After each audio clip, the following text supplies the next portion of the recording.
मी ज्यावेळेस यावर मनन करत होतो आणि मरेच्या जीवनाबद्दल सुद्धा ज्यावेळेस विचार करत होतो, खरंच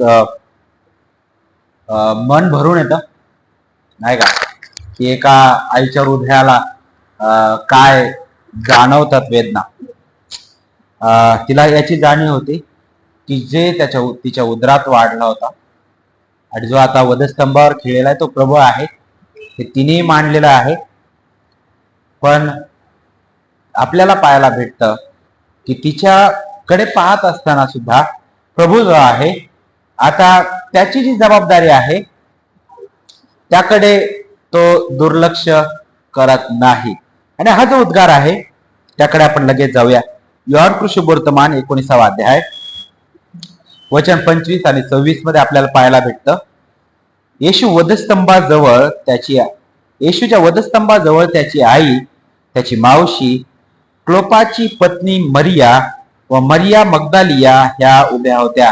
आपल्याला माहित आहे ख्रिस्ताला ज्यावेळेस धरून देण्यात आलं त्यावेळेस त्याचे शिष्य पळून गेले. पण असे दोघी शिष्य आजूबाजूला घुमताना आपल्याला दिसले. सुरुवातीला पेत्र आपल्याला दिसला, नंतर योहानाने सांगितलं की येशूची ज्याच्यावर प्रीती होती तो शिष्य म्हणजे खुद्द योहान, तो नेहमी आजूबाजूला होता. पण त्यामध्ये महिलांबद्दल आपल्याला शिकायला भेटतं की अगदी सुरुवातीपासून त्या महिला ज्या आहेत, बहिणी आहेत, त्या बिलकुल हललेल्या नाहीत. आपल्या प्रभूचं दुःख सहन, आपल्या प्रभूच्या वेदना, क्लेश त्या जणू का आपल्या नेत्रांनी पाहून स्वतः अनुभवत होत्या. आणि त्यामध्ये एक होती ती म्हणजे मरिया, जिच्या उदरी ख्रिस्ताचा जन्म झाला, जिचा उपयोग देवाने त्यासाठी केला होता. आणि आपण पाहतो की मग वचन 26 सांगतं, येशूने आपल्या आईला व ज्या शिष्यावर त्याची प्रीती होती त्याला जवळ उभे राहिलेले पाहून, ते अगदी जवळ उभे होते आणि त्याला पाहून काय म्हटलं, बाई पहा हा तुझा मुलगा. नक्कीच ख्रिस्ताप्रमाणे त्या मरियेला सुद्धा तो दुःखाचा अनुभव येत होता. ज्यावेळी सुरुवातीला देवदूत तिच्याकडे आला आणि तिला सांगितलं, एक कृपा पावलेले स्त्री, तुझं कल्याण असो म्हणे. आणि तुम्हाला माहिती आहे का, ज्यावेळेस त्याने त्या तारणाऱ्याबद्दल सांगितलं की तुझ्या उदरात जो जन्म घेणार आहे तो जगाचा तारणारा आहे, त्यावेळेस आपण वचन 29 मध्ये वाचतो त्याच वचनामध्ये की त्या बोलण्याने तिच्या मनात खळबळ उडाली म्हटलेलं आहे. आणि हे अभिवादन काय असेल ह्याचा ती विचार करू लागली, तिने ते मनात ठेवलेलं आहे. आणि आपल्याला माहित आहे की तिला ह्या वेदना अगदी त्या जन्मापासूनच पाहावयास मिळाल्या, कारण त्या बालकाचा जन्म झाला तेव्हापासून त्याच्या माग आक्रमण होते. हेरोद राजा त्याच्या विरुद्ध उठलेला आपल्याला पाहायला भेटतं. जन्मापासून ती दुःखदायक घटनांनी वेढलेली होती. तिचा जेव्हा बाळ जन्मला तेव्हा उतार शाळेत जागा नव्हती, तिला गोठ्यात राहावं लागलं. बरोबर, हेरोदाने लहान बालकाला मारण्याचा प्रयत्न केला तेव्हा तिला मिसरमध्ये पळून जावं लागलं. जेव्हा लोकांनी ख्रिस्ताचा द्वेष केला, तुच्छ मानलं, त्याच्याच राष्ट्रा करून त्याचा तिरस्कार करण्यात आला, तेव्हा ही तिच्यासाठी ही किती दुःखदायक बाब होती. आता ती क्रुसाजवळ उभी होती, त्या वेदना ते आपल्या नेत्रांनी पाहत आहे.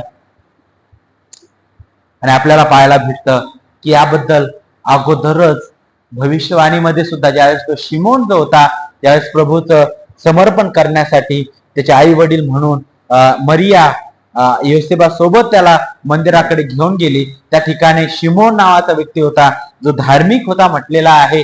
आणि ज्यावेळेस त्याने त्याला जवळ घेतला तो म्हणतो की माझ्या डोळ्यांनी मी आता तुझं तारण पाहिलेलं आहे. आणि मग त्याने एक महत्वाची गोष्ट बोलला. वचन 35 मध्ये जर तुम्ही वाचलं, अध्याय 2 लूका सुवर्तमान, जिथं तो म्हणतो की पहा यासाठी की पुष्कळ लोकांच्या अंतःकरणातील विचार उघडकीस यावेत, तो सर्व गोष्टी बोलला. आणि मरियेकडे वळून तो म्हणतो की तुझ्या स्वतःच्याही जीवातून तलवार भोसकून जाईल. आणि तेच वधस्तंभाच्या पायथ्याशी घडत आहे.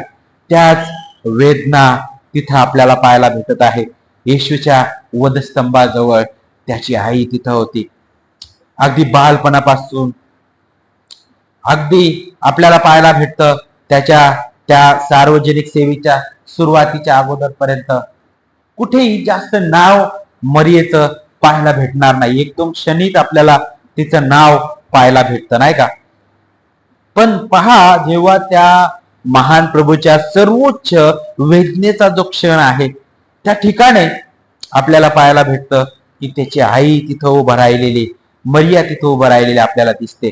आणि मग येशू म्हणतो, येशूने आपल्या आईला, ज्या शिष्यावर त्याची प्रीती होती, त्याला जवळ उभे राहिलेले पाहून म्हटले, बाई पहा हा तुझा मुलगा.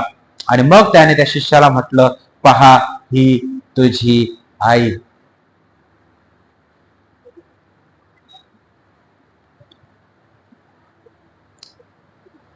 लेकरांसाठी महान उदाहरण ठेवणारा हा उद्गार आहे. आपला बाप व आपली आई त्यांचा मान राख, नाही का? ज्या प्रभूने आपल्या बोटाने मोशेला लिहून दिलं होतं, तोच प्रभू ती आज्ञा पूर्ण करताना दिसत आहे.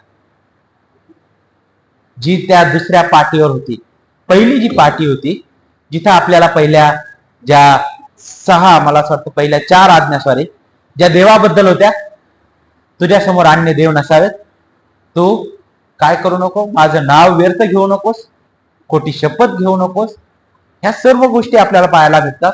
दुसऱ्या पाठीवर होतं, आपला बाप व आपली आई याचा मान राख, खोटी साक्ष देऊ नकोस, लोभ धरू नकोस. ते एकमेकांबद्दलचं आपलं नातं, देवाबद्दलचं आपलं नातं आणि एकमेकांबद्दलचं आपलं नातं, ह्या दोन्ही गोष्टी आपल्याला पाहायला भेटतात. सगळ्यात अगोदर ज्यावेळेस प्रभू पित्याकडे प्रार्थना करतो, हे बापा तू यांना क्षमा कर, कारण हे जे काही करत आहेत त्यांना कळत नाही. इथं आपल्याला पाहायला भेटतं देव, मानव आणि देवाचं नातं तो सरळ करण्याचा प्रयत्न करत आहे. इथं आता आपल्याला पाहायला भेटतं मनुष्यामधील एकमेकांचं नातं त्याने नियमशास्त्र पूर्ण केलेलं आहे. तो म्हणतो, नियमशास्त्र मी रद्द करायला आलो नाही, तर पूर्ण करायला आलेलो आहे. ते आपल्याला नेहमी पाहायला भेटतं. तेच निर्गम मध्ये सांगण्यात आलेलं आहे की आपल्या आई बापाचा मान राखा. तेच पौल इफिसकरा पत्रामध्ये सांगतो, नाही का? त्याबद्दलच तो म्हणतो की मुलांनो, प्रभूमध्ये तुम्ही आपल्या आई बापांच्या आज्ञेत राहा. आज हे पुन्हा शिकणं फार गरजेचं आहे, कारण अनेक ठिकाणी आपल्याला हा अभाव पाहायला भेटत आहे, नाही का? आपल्या आई वडिलांचा मान राखणं. आणि प्रभूने ते उदाहरण आपल्याला दिलेलं आहे. पहिला आदाम जो नियमशास्त्र पूर्ण करू शकला नाही, पहिल्याच आज्ञेमध्ये तो पडलेला आहे. देवाने सांगितलं तू हे करू नकोस, त्याने तेच केलं, बरोबर की नाही? पण शेवटचा आदाम, त्याने पूर्ण आज्ञापालन केलेलं आहे आपल्यासाठी. तो ख्रिस्त येशू आहे. ती बाई त्याच्या जवळ आहे, त्या क्रूसाजवळ आहे. आणि पहा, तिला तो म्हणतो, बाई पहा हा तुझा मुलगा. आता 4ही शुभवर्तमानामध्ये मरियेचा उल्लेख जो आहे, जास्त करून येशूची आई म्हणून असा करण्यात आलेला नाहीये. त्याचे एक कारण आहे, कारण प्रभूला माहित आहे, देवाला माहित आहे की याचा गैरउपयोग होऊ शकतो, नाही का? मानवाला देवाचा दर्जा दिला जाऊ शकतो, आणि हे आजही चालू आहे. तुम्हाला माहित आहे का, देवदूताने ज्यावेळेस मरियेला दर्शन दिलं त्यावेळेस तो तिला म्हटलं नाही असा की अरे तू पवित्र स्त्री आहेस, तो अति सगळ्यात योग्य स्त्री आहेस म्हणून तुला निवडलेलं आहे. नाही, देवदूत काय म्हटला, कृपा पावलेली स्त्री आहे. आणि कृपा कुणाला गरजेची आहे? जी अपात्र आहे, आपल्यासारखीच ती पण होती. कारण तिने सुद्धा हे स्पष्ट केलेलं आहे की प्रभू मी तर दासी आहे म्हणे तुझी, नाही का? मी माझ्या प्रभूचं कारण पाहते माझ्या नेत्रांनी. जर तुम्ही स्तोत्र बारकाईने वाचलं तर तिथं पाहायला भेटत की माझ्या उद्धारकर्त्यामुळे माझा जीव उल्हासलेला आहे, बरोबर की नाही? आणि हेच कारण आहे ख्रिस्त तिला बाई म्हणतो. आपल्याला कमीत कमी 2 ठिकाणी हा संदर्भ पाहायला भेटतो. काना गावी लग्नाच्या वेळी यावेळेस मरिया त्याला म्हणते द्राक्षरस संपला, त्यावेळेस प्रभू म्हणतो बाई तुझा माझा काय संबंध? आणि इथं सुद्धा पुन्हा तो बाई हा शब्द वापरत आहे. याचा अर्थ तो तिचा अनादर करत आहे असं नाहीये, नाही का? पण इथं तो काय सांगत आहे, ख्रिस्ताची जागा कोणीच घेऊ शकत नाही. देवाने मरियेचा उपयोग केला त्या तारणाऱ्या प्रभूला या भूतलावर येण्यासाठी, आणि म्हणून ती सर्व स्त्रियांमध्ये नक्कीच धन्य म्हटलेलं आहे तिला, बरोबर की नाही? पण देव ती नाही, तिला सुद्धा तारणाऱ्याची गरज होती, हे आपल्याला इथून शिकायला भेटत आहे. आणि पहा, तो मग तिथं म्हणतो की पहा बाई हा तुझा मुलगा. याहून आपल्याला शिकायला भेटतं, एक तर आता योसेफ जो होता तो मरण पावलेला होता, कारण लूक 2ऱ्या अध्यायामध्ये त्याचा एकच उल्लेख पाहायला भेटतो, त्याच्यानंतर कुठेही योसेफाचा उल्लेख आपल्याला पाहायला भेटणार नाही. आणि एवढंच नाही तर आणखी एक उदाहरण आपल्याला समजू शकतं. काना गावी मरिया एकटीच लग्नाला आलेली होती, तिच्यासोबत योसेफ आहे असं बोललेलं नाही. तर यावरून आपल्याला समजतं की ती विधवा होती, तिची काळजी घेणार आता कोणी नव्हतं. आणि प्रभू आता त्या काळजीपोटी बोलत आहे, आणि तो काय करत आहे, ज्याच्यावर त्याची प्रीती होती त्याला म्हणतो की पहा ही तुझी आई. आणि त्या वेळेपासून त्या शिष्याने तिला आपल्या घरी घेतलेला आहे. आता मरियेला आपल्या शिष्याच्या हाती सोपवण्याची ही जी कृती होती, ही ख्रिस्ताचं कोमल प्रेम दाखवणारी होती, नाही का? आणि म्हणून त्याच्या प्रेमाबद्दल आपल्याला पाहायला भेटतं, त्या वेदनेमध्ये सुद्धा तो ते तारणाचं कार्य पूर्ण करत असताना सुद्धा त्याच्या ज्या जबाबदाऱ्या आहेत त्याकडे तो डोळे झाक करत नाही. शास्त्री परुषी लोक जे होते ते म्हणत होते की आम्ही इकडं दान दशांश करतो, आम्ही आमच्या आई वडिलांचा मान राखणार नाही. दोन्ही गोष्टी गरजेच्या आहे, बरोबर की नाही? दोन्ही गोष्टी गरजेच्या आहे. देवाने दिलेल्या मानवी जबाबदाऱ्या पण आपण पूर्ण करणं गरजेचं आहे.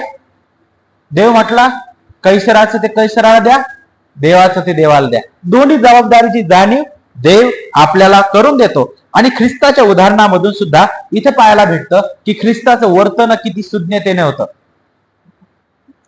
यशया 52 अध्यायवचन 53-13 मध्ये अगोदर सांगितलेलं होतं की पहा माझा सेवक सुज्ञतेने वागेल म्हटलेला आहे, सुज्ञतेने वर्तेल म्हटलेला आहे. आणि हे आपल्याला इथे सुद्धा शिकायला भेटत आहे. ख्रिस्ताने त्याची दैवी योजना पूर्ण करत असताना मानवी जबाबदारीकडे दुर्लक्ष केलेलं नाही. पवित्र शास्त्रामध्ये आपल्याला पाहायला भेटतं, सांगितलेली मरिया आणि अंधश्रद्धेतील मरिया यामध्ये फार फरक आहे, बरोबर की नाही? पवित्र शास्त्रातील मरिया देखील पतित स्वभाव घेऊन होती, तिची कृती आणि सर्व काही. कारण लूक शुभवर्तमान अध्याय 1 आणि वचन 46-47 मध्ये तिचंच स्वतःचे शब्द पहा, ती काय म्हणत आहे, माझा जीव प्रभूला थोर मानतो. ती स्वतः त्याला प्रभू म्हणत आहे, मरिया स्वतः, बरोबर? आणि देव जो माझा तारणारा कुणाचा, कोण म्हणत आहे?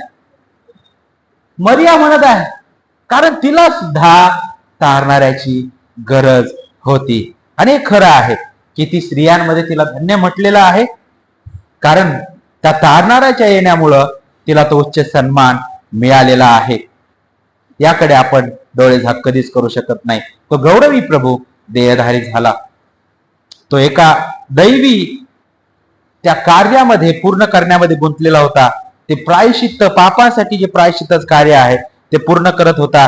त्या अगदी अंधाराच्या शक्तींशी झुंज तो करीत होता, पण तरीही त्याही स्थितीमध्ये जी त्याची मानवी कोमलता आहे आणि त्याचं जे मानवी पण आहे ते आपल्याला इथे शिकायला भेटतं. ख्रिस्ताचं मनुष्यत्व आपल्याला यातून शिकायला भेटत आहे. आणि म्हणून हा जो उद्गार आहे हा ममतेचा उद्गार आहे, ख्रिस्ताची प्रीती. आणि त्यातून आपल्याला शिकायला भेटतं की आपणही आपल्या आई वडिलांवर, एकमेकांवर प्रीती करावी, एकमेकांची काळजी घ्यावी आणि देवाचं गौरव त्याद्वारे करावा. आपण इथे थांबणार आहोत.